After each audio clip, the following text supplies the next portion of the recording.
Hi friends, welcome to my channel. ఇప్పుడు నేను చదివి వినిపించబోయే చందమామ కథ పేరు ఇంటికన్నా గుడి పదిలం.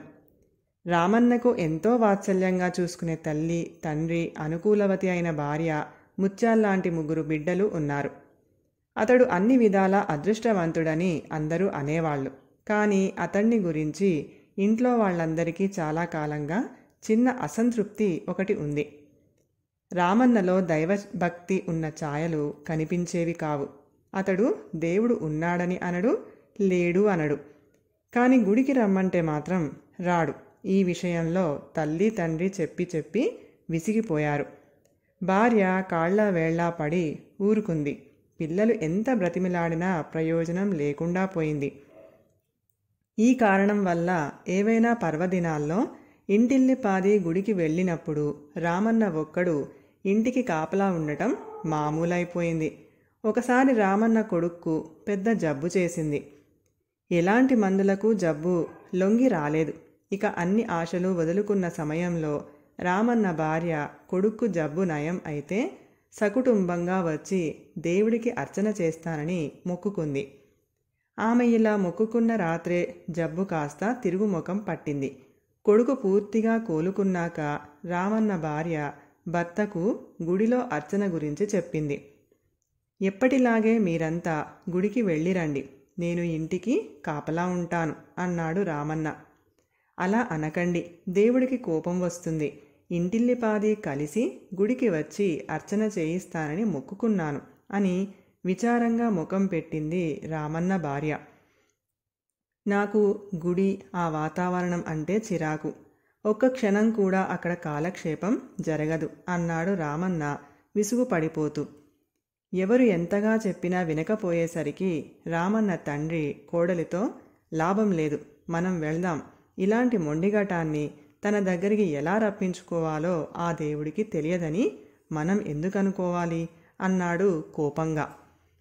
రామన్నను ఇంట్లో వదిలి అందరూ గుడికి వెళ్ళిన కొద్ది క్షణాలకు ఇంటికి సీతాపతి అనే బంధువు వచ్చాడు. ఆ సీతాపతి రామన్నకు దూరపు వరుసలో మేనమామ అవుతాడు. ఆయన ఇంట్లో రామన్న ఒక్కడే ఉండడం చూసి, ఏరా మిగతా వాళ్ళంతా ఏరి, ఊళ్ళో లేరా ఏం అని అడిగాడు. అందరూ గుడికి వెళ్లారని చెప్పాడు రామన్న.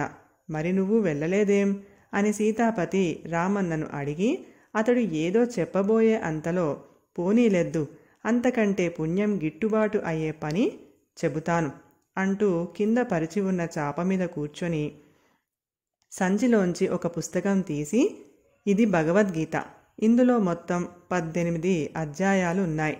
మొత్తం శ్లోకాలు కంటతా పట్టేశాను, అప్పజెప్పుకుంటావేమిటి అని అడిగాడు. తప్పనిసరై రామన్న పుస్తకం అందుకున్నాడు. పుస్తకం చాలా లావుగా ఉంది. పైగా సీతాపతి ఒక్కో శ్లోకాన్ని పాటలాగా సాగదీసి మరీ చదువుతున్నాడు. ఇలా అయితే ఆ పుస్తకం అప్పజెప్పుకోవడానికి 2 రోజులైనా చాలవు. కొద్దిసేపు జరిగాక రామన్న ఊరికే పేజీలు తిప్పుతున్నాడు తప్ప సీతాపతి చదివే శ్లోకాలు వినడం లేదు.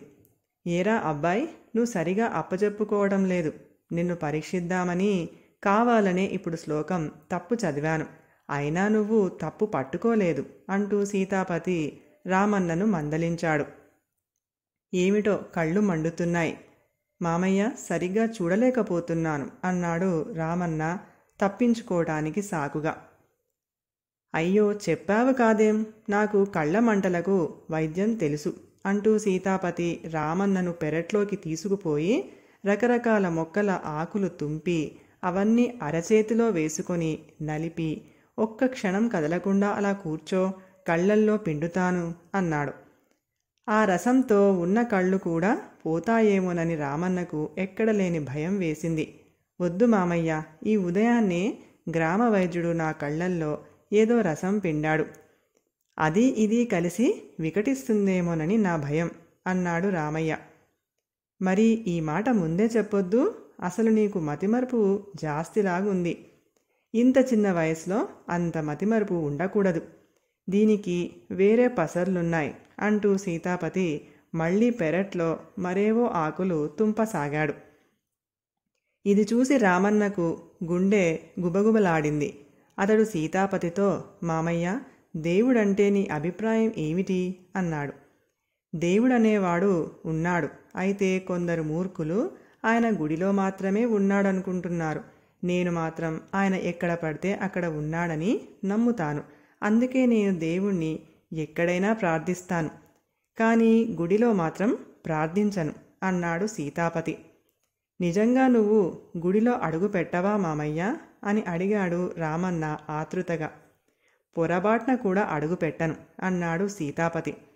అప్పుడు రామన్న గబగబా తన భార్య మొక్కును గురించి చెప్పి, వాళ్ళంతా నా కోసం గుడిలో ఎదురుచూస్తూ ఉంటారు. మామయ్య, మేము తిరిగొచ్చేదాకా నువ్వు ఇంటికి కాస్త కాపలాగా ఉన్నావంటే నీ రుణం ఈ జన్మకు తీర్చుకోలేను అంటూ సీతాపతి బదులు కోసం ఎదురుచూడకుండా పరిగెత్తాడు. రామన్న గుడికి చేరుకునేసరికి ఇంకా అర్చన ప్రారంభం కాలేదు. ఎందువల్లనో పూజారి రావటం ఆలస్యం అయ్యింది. అతన్ని చూస్తూనే అందరూ ఆశ్చర్యపోయారు. ఏం చేయను మరి, ఇంటికన్నా గుడి పదిలం అనిపించింది అంటూ రామన్న జరిగిందంతా చెప్పాడు. నేను చెప్పలేదు, ఆ దేవుడే వాణ్ణి తన దగ్గరకు రప్పించుకుంటాడని అన్నాడు రామన్న తండ్రి.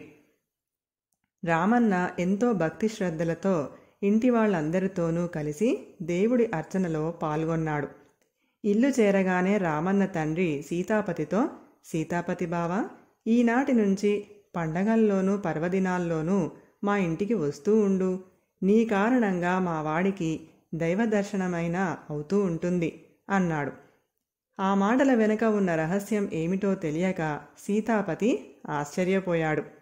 కథ సమాప్తం. ఈ కథ గనక మీకు నచ్చినట్లయితే ప్లీజ్ లైక్ చేయండి, షేర్ చేయండి. మరిన్ని మంచి మంచి కథల కోసం మా ఛానల్ని సబ్స్క్రైబ్ చేసుకోండి. Thank you.